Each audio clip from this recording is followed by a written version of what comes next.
Well, good evening and welcome to Conflict of Interest. I'm Greg Barnes. This is Peter Farris.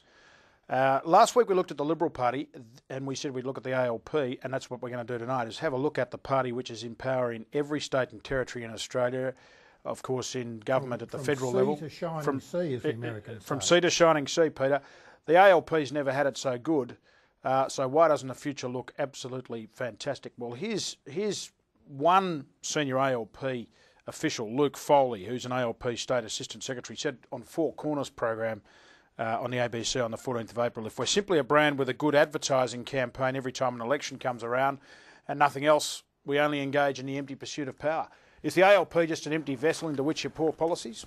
Well, if we look at the federal election that we gave us, Mr Rudd, he speaks Mandarin, Mr Rudd, and it was very much a Me Too election. I thought his policies were Me Too, but then he gets... When you say Me Too, what do you mean? They were going to follow the Liberals, the same policies as Howard was proposing.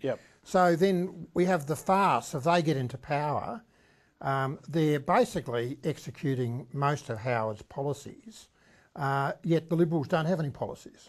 So do we have two parties? I'm just wondering whether we just have one party. That's a good point. Could Mr Rudd have been a Liberal Prime Minister? Well, that's a question we should be asking our guest tonight, who's, of course, Brian Boyd, who's a very well-known trade unionist in Victoria, Secretary of Victorian Trades Hall Council, member of the ACTU executive. And, of course, the unions continue to be a key player in the ALP. Just ask Morris Yemmer in New South Wales, where they're causing him hell over electricity privatisation. Paid a fortune for a very successful advertising campaign on work choices in the last federal election. They must have put millions into that.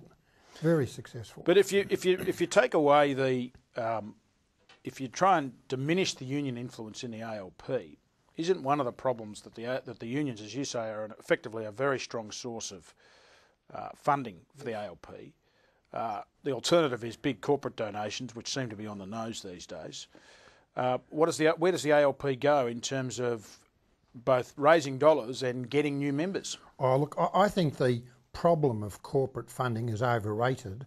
I think the corporations will finance anyone they think are going to get in. I mean, what's corporate funding? It's all about paying the money up front, and if they get into power, they look after you. That's what corporate funding is. Well, there's a lot of truth in it, and in fact, there's a lot of hypocrisy over that issue. It's slightly segued what I'm about to say, but you know, the Wilderness Society, for example, makes me sick. I mean, it's been raising money for the Greens for years. Says it doesn't. Been raising money for the Greens for years, and yet it'll have a go at a BHP Billiton or any other company which gives money to the ALP. All pressure groups give money to political parties. But just coming back to the Labor Party. The Labor Party's never had it so good, Peter. Well, is this true? Let's have a quickly run through the country. They're in terrible trouble in New South Wales and will probably lose the next election. Yep. Brumby's looking nowhere near as relaxed or as strong as Bracks did. No, but I think he'll win the next election in Victoria. But he's not looking that flash at the moment. Yeah. Western Australia, well, they just got rid of the chair sniffer a couple of weeks ago, Troy Buswell. For the Liberals. Yeah. So Labor should get back in there. South Australia, I don't know. Mike Rann will win again in South Australia because he's essentially a hard right populist. You'd love him. He's on law and order and these sorts of issues. He's good as he. He's like you. I might go and live in South Australia. You better go and live in South Australia. Got the death penalty? No, but I'm sure he'd like to introduce it if he could. Queensland, Anna Bligh, I'm told, is in a bit of trouble. But of course, we've now got that new Liberal National Party. Well, I think that'll go well. And that's something. Well, you'd like it because it's essentially a takeover of by the Conservatives of Liberals. Tasmania's where you come from. Tasmania, David Bartlett, I think, is a chance to win the next election, although down there you'd never know. He's in the Labor Party, but I mean, you just never know. No. But I guess what we're saying is that so they're not as solid as we think. No. And the cycle is about to shift. Well, I would think so. I mean, they've basically put aside federal Labor. They've basically been, on an average, probably in power in the states, for an average of 2 elections, 8 years? 2-3 elections at the most. So that's a long, long time. Yeah. And bear in mind that one of the prime moving factors in the Australian and state electorates is it's time to give the other side another chance. I think they're running out of time. So I think it's the end of the cycle for the state and territory. So it really doesn't matter what the ALP does in terms of renewing its brand or renewing its membership. It's just the political cycle which is running out. The tide is running out on it. I think so, and they get tired. I mean, look at the New South Wales government. I mean, Howard's government got tired. Yeah, all governments get tired. I don't know why. I don't know why. Well, I think governments run out of ideas. I mean, one of the points about the ALP, of course, is that it has now positioned itself essentially to go after the same pool of voters that the Liberals go after, which is the marginal seat voters in the middle.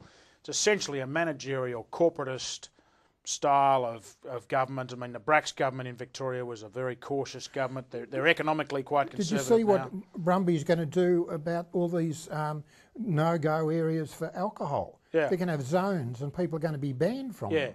I mean, this is something the Liberals... Well, the ALP's never been fantastic on... Well, absolutely, and the ALP's never been fantastic on civil liberties. In fact, I think one of the arguments about the ALP is that you could argue in some ways it's more conservative now than the Liberals. Ted Baillieu, for example... The Liberals have got this principled civil liberties thing, which I don't agree with, but they've got that.